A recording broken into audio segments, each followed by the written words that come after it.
Khaja ka Hindustan, we the people of India, having solemnly resolved to constitute India into a sovereign, socialist, secular, democratic and republic.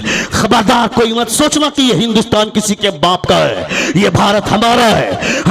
हमारे मुल्क में, हम अपने मुल्क में रहते हैं, ये भारत हमारा मुल्क है। मेरी वफाओं का मुझसे सबूत मत मांगो, वतन से प्यार का जज्बा तो मेरे दीन में है। अटूट रिश्ता है मेरा वतन की मिट्टी से, मेरे बुजुर्गों की खुशबू इसी जमीन में है। खबरदार खबरदार, वो भारत का संविधान, constitution of India is the best among all constitution of the world. दुनिया के तमाम संविधानों में सबसे अच्छा संविधान भारत का संविधान है, सबसे अच्छा कानून भारत का कानून है। आज भी हिंदुस्तान की अदालतों में कहीं ना कहीं इंसाफ बचा हुआ है, वरना नामुस रिसालत पे आवाज बुलंद करने वाला मुफ्ती सलमान अजहरी 8 महीने के बाद जेल से बाहर नहीं आते। इसका मतलब है कि आज भी कहीं ना कहीं हिंदुस्तान की अदालतों में इंसाफ की चिंगारी जल रही है और इंसाफ बाकी है, इंसाफ बाकी रहेगा। इसीलिए मैं कहना चाहता हूं, मुस्तफा जाने रहमत सल्लल्लाहु अलैहि वसल्लम के नामूस का परचम बुलंद रहेगा। वो यती नरसिम्हानंद जैसा लुच्चा आदमी क्या जानेगा हुजूर की शान क्या है, हुजूर की हैसियत क्या है, हुजूर का वकार क्या है, जो 6 महीने तक नहाता नहीं है, जिनके कपड़ों से बदबू आती है, जिनकी धोती से बदबू आती है, जिनकी गुफ्तार से बदबू आती है, वो क्या जानेगा हुजूर की शान क्या है, हुजूर की शान क्या है। अगर ये जानना होगा तो किसी टपोरी साधु से सुनने की जरूरत नहीं है। देख शेख सादी शिराजी क्या फरमाते हैं, बलगल उला भी कमाली कशफत दुजा भी Jamali, he reached the highest place by his perfection, he removed the darkness by his beauty। दुनिया के तमाम खूबसूरत चेहरे एक तरफ और आमना के लाल का तलवा एक तरफ। अल्लाहु अकबर। कायनात के सबसे काबिल और सबसे बड़े मुतकल्लिम का नाम मोहम्मद रसूलुल्लाह सल्लल्लाहु तआला अलैहि वसल्लम है। जब हुजूर की बातें हो तो इंसानों के चेहरे पे ताजगी होनी चाहिए, आपके चेहरे पे मुस्कुराहट होनी चाहिए, चूँकि बातें मेरे पैगंबर की है। अल्लाह फरमाता इक़रा बिस्मि रब्बिकल्लज़ी खलक़, read with the name of your sustainer who created the human being from the blood clot. पढ़ो अपने रब के नाम से जिसने खून के लोथड़े से तुम्हें पैदा फरमाया। कुरान मुक़द्दस की सबसे पहली आयत, नुज़ूल के एतबार से सबसे पहली वही हमारे ज़मीर को झंझोड़ती है और ये एहसास दिलाती है कि तुम्हें पढ़ना होगा। अगर वक़ार चाहिए तो अपने सीने को इल्म से लबरेज करो, अगर बुलंदी चाहिए तो तुम्हें पढ़ना चाहिए, अगर तुम्हें पुरदबारी चाहिए तो अपने सीने को इल्म से आरास्ता करना होगा। मेरी तकरीर के दरमियान में कोई उठ कर जाता है तो ऐसा लगता है कि मेरी छाती पर पाँव रख करके जा रहा। मैं गुजारिश करता हूं कि आप जहां कहीं भी हैं इत्मीनान के साथ खड़े हैं तो खड़े रहें, बैठे हैं तो बैठ कर सुने, और अगर जगह मिलती है बैठने की तो आप बैठ जाएं, ताकि आप जितने बेहतर अंदाज में बैठेंगे मुस्तफ़ा की रूह उतने बेहतर तरीके से मुस्कुराएगी। चूँकि जहाँ रसूल दिवकार सल्लल्लाहु तआला अलैहि वसल्लम की बज़्म सजती है, वहाँ रूहानी एतबार से मुस्तफ़ा तशरीफ़ फरमा होते हैं। नबी कौनैन सल्लल्लाहु तआला अलैहि वसल्लम की नज़र से कायनात की कोई चीज़ पोशीदा नहीं है। नबी कौनैन ने जबल उहुद पर अपना पाँव रखा था। रावी कहते हैं कि जब हुजूर ने अपना पाँव रखा था तो वो पहाड़ कांपने लगा था। यह रावी की बोली है, मगर इश्क की ज़बान ये कहती है कि जब हुजूर ने अपना पाँव रखा था तो वो पहाड़ वजद में झूमने लगा था। हुजूर फरमाते हैं हादा जबलुन उहुदुन युहिब्बुना व नुहिब्बुहु, ये उहुद का पहाड़ है, ये हमसे मोहब्बत करता है, हम इससे मोहब्बत करते हैं। ये मुस्तफ़ा जान रहमत सल्लल्लाहु तआला अलैहि वसल्लम है। नबी कौनैन उस पहाड़ की मोहब्बत की हैयत को हुजूर जानते हैं, इसलिए ज़मीन के किसी भी कोने से बैठकर अगर आप मुस्तफ़ा को याद करते हैं तो यकीन जाने कि हुजूर को खबर है। इसलिए आप उठक बैठक का माहौल बिल्कुल न बनाएं, पूरी तवज्जो के साथ, कॉन्संट्रेट के साथ हुजूर की बात सुने। अगर मेरी तकरीर के दरमियान में कोई आपको फ़ोन कर दे तो आप फ़ोन भी रिसीव मत कीजिए। अगर आपको बाद में कहे मैंने 15 बार आपको कॉल किया, आपने रिसीव क्यों नहीं किया, उसे कहिएगा कि मैं उस वक्त हुजूर की बातें सुन रहा था। दुनिया के तमाम बातों में मेरे पैगंबर की बात है, रसूल वक़ार सल्लल्लाहु तआला अलैहि वसल्लम की बात है, नबी कौनैन सल्लल्लाहु तआला अलैहि वसल्लम की बात सुननी चाहिए। अल्लाह रब्बुल इज्जत इरशाद फरमाता है, इक़रा बिस्मि रब्बिकल्लज़ी खलक़, read with the name of your sustainer who created the human being from the blood colour. पढ़ो अपने रब के नाम से जिसने खून के लोथड़े से तुम्हें पैदा फरमाया। कुरान मुकद्दस की सबसे पहली वही हमारे ज़मीर को झंझोड़ती है। तुम्हें वक़ार चाहिए पढ़ना होगा, बुलंदी चाहिए पढ़ना होगा, तुम्हें ऊंचाई चाहिए पढ़ना होगा, इज्जत चाहिए पढ़ना होगा। मुसलमानों को अब भी ये होश नहीं हुआ है। मुसलमान आज भी दूसरे नेताओं के लिए कुर्सियां बिछाता है, दरी बिछाते हैं, कुर्सियां सीधी करते हैं। मैं कहता हूं बेवकूफ, तुम इसके लिए दुनिया में नहीं आए हो। अल्लाह फरमाता है, इन्नी जाइलुन फिल अर्दी खलीफा, मैं जमीन में खलीफा बनाने वाला हूं। जब जब खिलाफत का तस्वुर होगा, इख्तिदार का ख्याल आएगा। जब जब खिलाफत का तस्वुर होगा, पावर का ख्याल आएगा। जब जब खिलाफत का तस्वुर होगा, इख्तिदार का ख्याल आएगा। यानी तेरे बच्चे किसी दूसरे नेताओं के लिए जिसको पेशाब करने का ढंग नहीं मालूम है, वो मेरे सर पे बैठकर हुक्मरानी करता है, तांडव मचाता है। मैं कहता है बेवकूफ, अपने बच्चों को पढ़ाता क्यों नहीं है? नबी ये कौनैन सल्लल्लाहु अलैहि वसल्लम ने अपनी उम्मत को पढ़ाने के हवाले से मुस्तफा ने तरगीब दी है। हुजूर फरमाते हैं, तलबुल इल्मी फरीदतुन अला कुल्ली मुस्लिमिन व मुस्लिमा, search for knowledge is necessary, is essential for every Muslim male and a Muslim female. इल्म दीन हासिल करना हर मुसलमान मर्द और औरत पर फर्ज है। हुजूर इरशाद फरमाते हैं, उतलुबुल इल्म वलो कान बिस्सीन, seek the knowledge even going to China, seek the knowledge even it be in China. इल्म दीन हासिल करो, अगर तुम्हें चीन जाना पड़े, क्या मतलब, तुम्हें पढ़ना होगा। तुम अपने बेटे को डॉक्टर बनाओ, इंजीनियर बनाओ, प्रोफेसर बनाओ, लेक्चरर बनाओ, इससे मतलब नहीं है। मगर डॉक्टर बनने के बाद मदरसे में कुरान बैठकर पढ़ने वाले बच्चों को कभी हिकारत की निगाह से मत देखना। इंजीनियर बनने के बाद मस्जिद में इमामत करने वाले उस इमाम को कभी छोटी निगाह से मत देखना। प्रोफेसर बनने के बाद मदरसे में बैठकर कुरान की तालीम देने वाले को कभी वो अपने से छोटा मत समझना।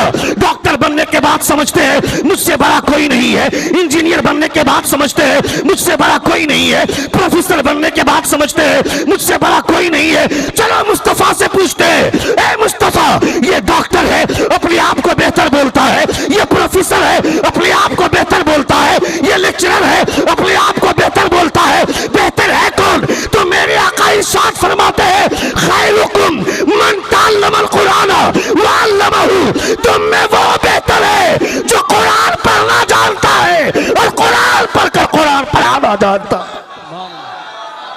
अल्लाहु अकबर, अल्लाहु अकबर, या रसूल अल्लाह, या रसूल अल्लाह। क्या कहने हैं, वाह वाह वाह, जवाब नहीं आता। माशाअल्लाह, बहुत ज़बरदस्त अंदाज में आपने शुरुआत की है। सुभान अल्लाह, सलामत रखें। बहुत खूब, बहुत अच्छा पैगाम पेश किया।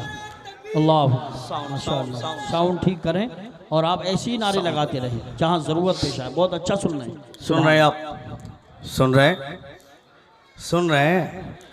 कितने लोग सुन रहे हैं? ज़रा हाथ उठाकर कहें या रसूल अल्लाह, और एक बार कहें या हबीब अल्लाह। दैट्स आई वांट टू से, बस यही साउंड रखिए। मैं जब लय में आता हूँ तो आपकी आवाज़ कम हो जाती है, वो नहीं होना चाहिए।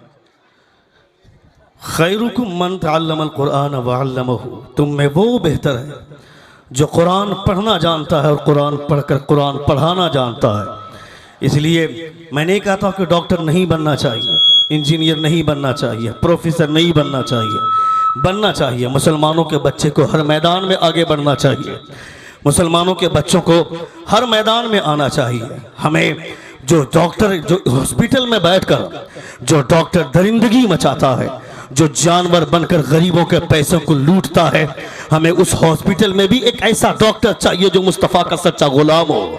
हमें वहाँ भी एक अच्छा आलिम, एक अच्छा डॉक्टर चाहिए। हमने देखा है डॉक्टर में किस तरह की, फिर कब खराब हो गया। एक बार जोर से कहें या रसूल अल्लाह, और एक बार कहें या हबीब अल्लाह। हमने देखा है डॉक्टर किस तरह हॉस्पिटल में बैठ करके लोगों को जानवर बन करके पैसा लूटता है गरीबों से। जब कोई गरीब की लड़की आती है हॉस्पिटल में, उसके पेट में दर्द है, दर्द ज़ेह में मुब्तला है वो लड़की, वो डॉक्टर अल्लाह रब्बुल इज़्ज़त ने जो सिस्टम बनाया है, अल्लाह रब्बुल इज़्ज़त ने जो कानून बनाया है, अदा कर दिया। बहुत अच्छा बोल रहे हैं, माइक ऑपरेटर माइक अच्छा कर लें। आज तकरीब बहुत शानदार हो रही है। सुभान अल्लाह, सुभान। एक बार जोर से कहें या रसूल अल्लाह, या रसूल अल्लाह। और एक बार कहें या हबीब अल्लाह। बहुत अच्छा मजमा है, बहुत अच्छा। अगर मैं बहुत ज़्यादा डिस्टर्ब हो जाऊंगा तो माइक हटा दूंगा, लेकिन तकरीर करूंगा मैं, क्योंकि मेरे सामने मजमा बहुत अच्छा है। मुझे इस पूरे सीज़न में इतने अच्छे सामीन कभी नहीं मिले थे। ये पूरे 2024 के पूरे साल की बात अगर मैं करूं तो इतना अच्छा मजमा, इतना बेदार मजमा अब तक मुझको नहीं मिला था। एक बार जोर से कहें या रसूल अल्लाह, और एक बार कहें या हबीब अल्लाह। यूपी वालों को वैसे भी जलसा कैसे किया जाता है, जलसे में कैसे बैठा जाता है, जलसा कैसे सुना जाता है, ये बताने की जरूरत नहीं है। यूपी की धरती इल्म की धरती है, यूपी की जमीन इल्म की जमीन है, इसलिए आप लोगों को बताने की जरूरत नहीं है। अल्लाह रब्बुल इज़्ज़त ने यूपी की धरती पर ऐसा ऐसा लाल पैदा किया है, हुजूर आला हज़रत की जात को कौन नहीं जानता है। मुजद्दिद मियत मारदियत इमाम इश्क व मोहब्बत, दुनिया में अल्लाह रब्बुल इज़्ज़त ने हुजूर आला हज़रत को वो कमाल और वो बुलंदी अता फरमाई थी। दुनिया में एक बाप के बहुत सारे बेटे होते हैं, मगर जिस बेटे पर बाप को नाज होता है वो बेटा बरेली का अहमद रजा है। एक उस्ताद के बहुत सारे शागिर्द होते हैं, मगर जिस शागिर्द पर उस्ताद को नाज होता है वो शागिर्द बरेली का अहमद रजा है। एक पीर के बहुत सारे मुरीदीन होते हैं, मगर जिस मुरीद पर पीर को नाज होता है वो मुरीद बरेली का अहमद रजा है। हुजूर सैयद आले रसूल मरहरी फरमाते हैं, on the day of judgement when Allah almighty should ask from me what have you brought from earth for me, I should present इमाम अहमद रजा खान।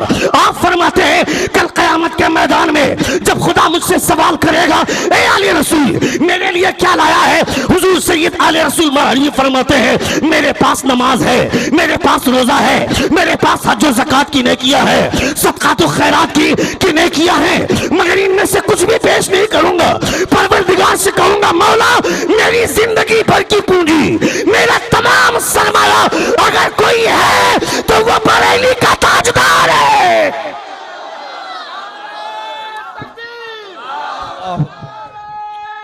या रसूल अल्लाह, आला हज़रत, आला हज़रत, अल्लाह। बहुत अच्छा बोल रहे हैं, सुभान अल्लाह। On the day of judgment when Allah Almighty should ask from me what have you brought from earth for me, I should present इमाम अहमद रजा खान। वो है हुजूर आला हज़रत की ज़ात जिन्होंने 500 उलूम पर कमाल की महारत हासिल रखी थी। महारत ताम्मा हासिल जिनको थी वो हुजूर आला हज़रत की ज़ात है। अपने बच्चों को पढ़ाओगे नहीं तो तुम्हारा बच्चा चौक और चौराहे पर बैठकर, तुम्हारे घर के पिंडे पर बैठकर वो पबजी खेलेगा, फ्री फायर खेलेगा, वो अपनी जिंदगी बर्बाद करेगा। तुम्हारी बीवी जब तुमसे रिचार्ज करवाने के लिए झगड़ा करती है कि बच्चे के मोबाइल में 3 दिन से रिचार्ज खत्म हो गया है, उसके मोबाइल में रिचार्ज क्यों नहीं करते हो। जब तुम्हारी बीवी झगड़ा करती है उसे तमाचा मारना चाहिए था कि तेरा बेटा 1 हफ्ता हो गया नमाज छोड़ करके बैठा है, उस पर क्यों नहीं झगड़ा करती है। तेरा बेटा नमाज नहीं पढ़ता है, उस पर कोई बहस नहीं है, मगर मेरे बेटे के मोबाइल में रिचार्ज खत्म हो गया तो माँ झगड़ा करती है। मैं कहता हूं ऐसा माहौल मेरे घर में रहेगा तो मेरे बच्चे कहां जाएंगे। जवान होने के बाद वो पैसा कमाने के चक्कर में वो हरामकारी की तरफ जाएगा। दुनिया में हर आदमी आज जुआ को प्रमोट कर रहा है। जब जब मोबाइल खोलते हैं तो कोई ना कोई आकर के ऐड के जरिए बोलता है पैसा कमाना है, रातों रात करोड़पति बनना है तो ये गेम डाउनलोड करो, रातों रात करोड़पति बन जाओगे। हमने देखा है ड्रीम 11 के टाइम में, आईपीएल के सीजन में नौजवान लड़के चौराहे पर खड़े होकर बोलते हैं ड्रीम 11 में टीम बनाया, तुमने किसको कप्तान लिया, तुमने किस खिलाड़ी को अपनी टीम में लिया। मैं कहता है बेवकूफ, वो जो ड्रीम 11 से पैसे आएंगे वो पैसे तेरे बाप के हैं क्या, वो पैसे हराम के हैं। खबरदार खबरदार, चाहे सलमान खान ये कहे ज़ूपी पर लूडो खोलो पैसे कमाओ, चाहे वो कपिल शर्मा कहे कि पैसे कमाओ गेम डाउनलोड करो। अभी तुमने नहीं देखा क्या, अभी आज से कुछ दिन पहले एक रईस बाप के रईस बेटे की शादी हुई, 40,000 करोड़ रुपया उसने अपनी शादी में खर्च किया, उसके बाद रिचार्ज महंगा कर दिया और वो बोलता है कि मैं भारत के लोगों को 1 अरब रुपया दान करना चाहता हूं, मेरा एविएटर गेम डाउनलोड करे। मैं कहता है कौन होता है? 40,000 करोड़ रुपया खर्च करने के बाद गरीबों के पैसे पर अय्याशी करता है, रिचार्ज मांगा करता है, देने वाला कौन होता है? पूछ बरेली के ताजदार से। हुजूर आला हज़रत फरमाते हैं, मेरे करीम से अगर कतरा किसी ने मांगा, दरिया बहा दिए, दुर्बे बहा दिए। सबसे औला वाला हमारा नबी, सबसे बाला वाला हमारा नबी। कौन देता है? देने को मुंह चाहिए, देने वाला है सच्चा हमारा नबी। अल्लाह अल्लाह या रसूल अल्लाह, या रसूल अल्लाह, जिंदाबाद जिंदाबाद। बहुत खूब मुफ्ती साहब जवाब लिए माशाल्लाह, बहुत दिल से खिताब कर रहे। सुभान अल्लाह सुभान अल्लाह, अल्लाह सलामत रखे। बहुत खूब। सुन रहे हैं आप? बहुत होशियार हैं आप, बहुत चालाक हैं आप। जब मैं स्पीड होता हूं तो ऑटोमेटिक आवाज इसकी दब जाती है। आपका स्पीकर अगर फटेगा तो आप टेंशन मत लीजिए, 1-1 रुपया चंदा करेंगे, सबका हो जाएगा। समझ रहे हैं आप? स्पीकर नहीं फटेगा। और फिर यहाँ हुजूर की मोहब्बत में आदमी सीना फट जाए उसकी परवाह नहीं कर रहा है। हुजूर की मोहब्बत में लोग आग में कूदने के लिए तैयार हैं। तुम्हारा स्पीकर फट गया तो कौन सा तूफान आ जाएगा?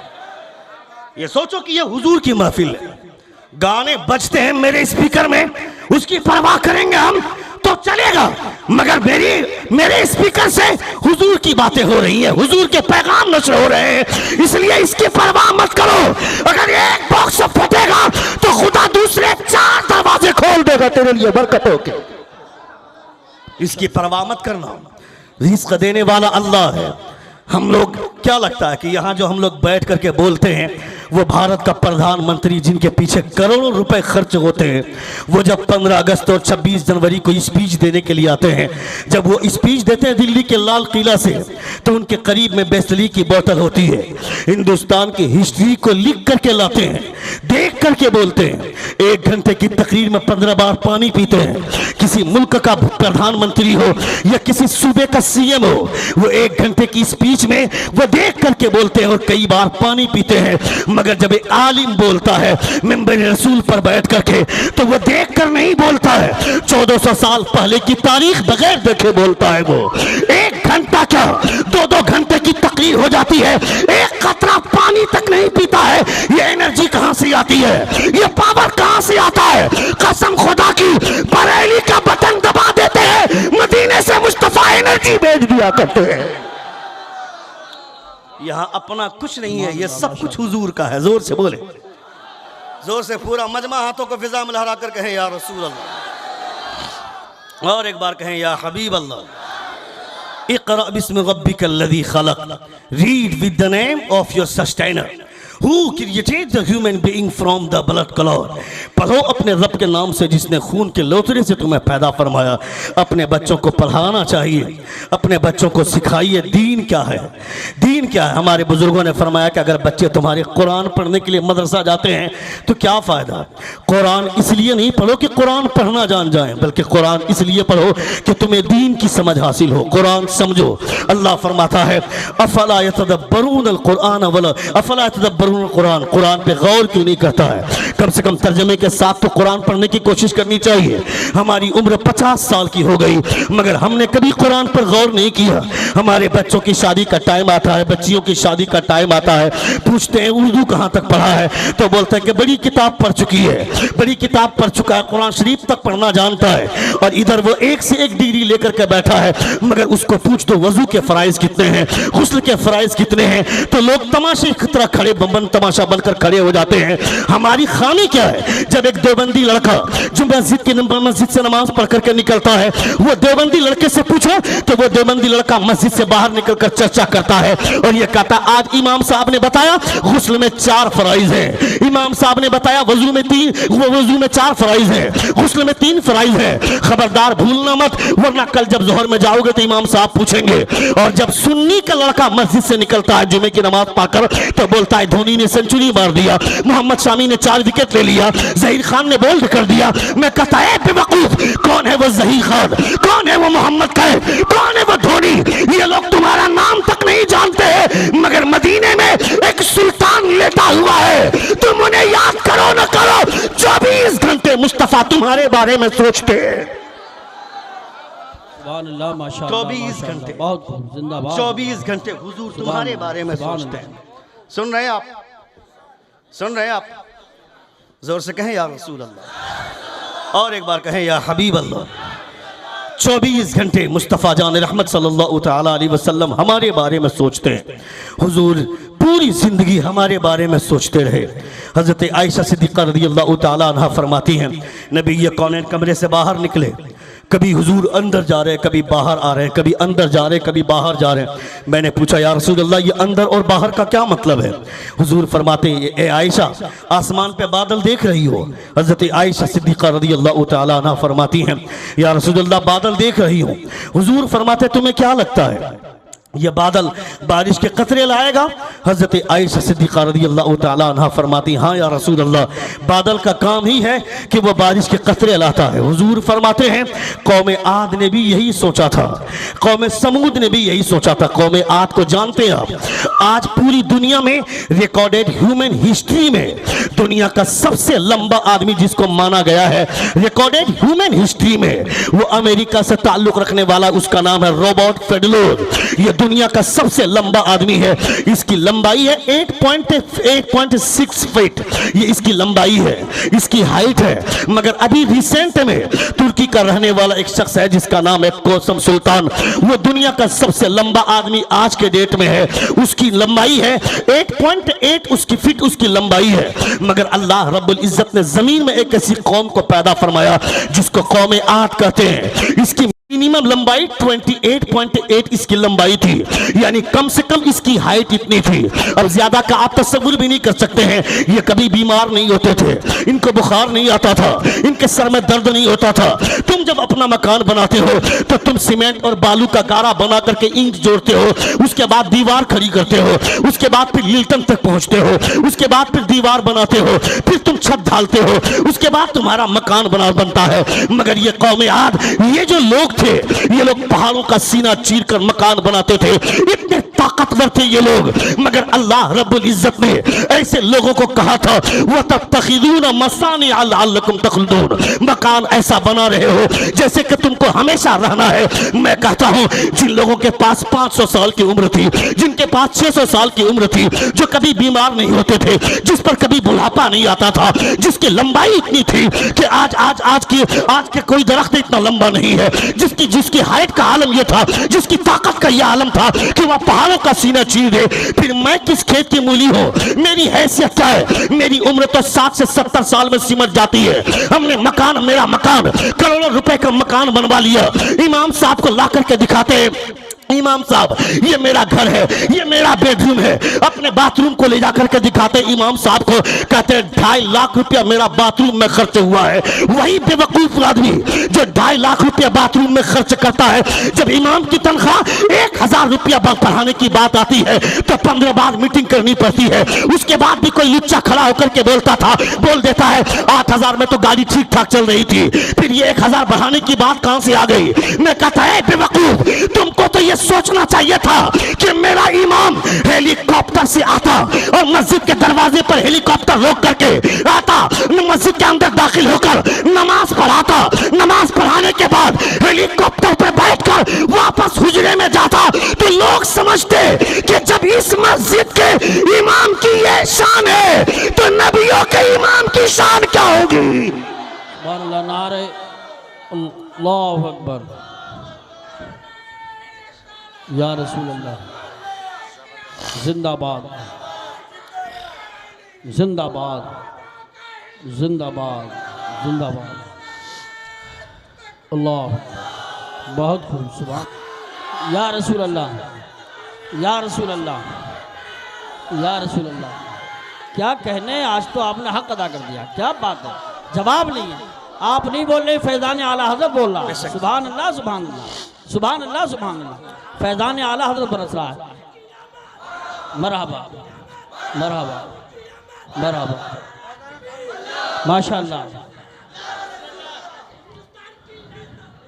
फैज़ान हुजूर ताजुश शरिया, बहुत अच्छा खिताब, अल्लाह सलामत रखे। बहुत वाह वाह वाह वाह, अल्लाह सलामत रखे।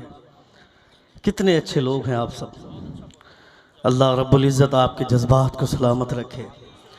रसूल दी वक़ार सल्लल्लाहु तआला अलैहि वसल्लम की जब बात आए, हुजूर आला हज़रत फरमाते लम याती नज़ीरु कफ़ी नज़रिन मिसले तू न शुद्ध पैदा जाना, जगराज को ताज तुरे सरसो है तुझको शहे दूसरा जाना। हुजूर आला हज़रत फरमाते हैं या रसूलल्लाह, मेरी नज़रों ने आपसे ज़्यादा हसीन और जमील किसी को नहीं देखा। हज़रत हस्सान बिन साबित 10 कदम आगे निकल कर फरमाते हैं अहमद रज़ा देखेगा कैसे, वो अहसन मिन कलम तरक़त तुरैनी व अजमल मिन कलम तलिदिन निसा। जब आज तक किसी माँ ने इतने खूबसूरत बच्चे को जन्म ही नहीं दिया है, तो फिर तेरी आंखें देखेंगी कैसे मुस्तफ़ा से ज़्यादा हसीन और जमील। मेरे हुजूर सबसे ज़्यादा खूबसूरत है। मेरे हुजूर का जवाब नहीं है। He reached the highest place by his perfection. He removed darkness by his beauty. दुनिया के तमाम चेहरे लाइट की वजह से चमकते हैं, मगर मेरे मुस्तफ़ा अंधेरे में मुस्कुरा देते हैं तो कायनात में उजाला छा जाता है। वो मेरे हुजूर का चेहरा है, रसूल दी वक़ार सल्लल्लाहु तआला अलैहि वसल्लम का चेहरा है। तुम्हें कोई ज़रूरत नहीं तलवार लेकर के मैदान में आने की, तुम्हें कोई ज़रूरत नहीं बंदूक लेकर के मैदान में आने की। मैं कहता हूँ अगर मुसलमान सिर्फ हुजूर की सुन्नतों पे अमल करना छोड़ दे,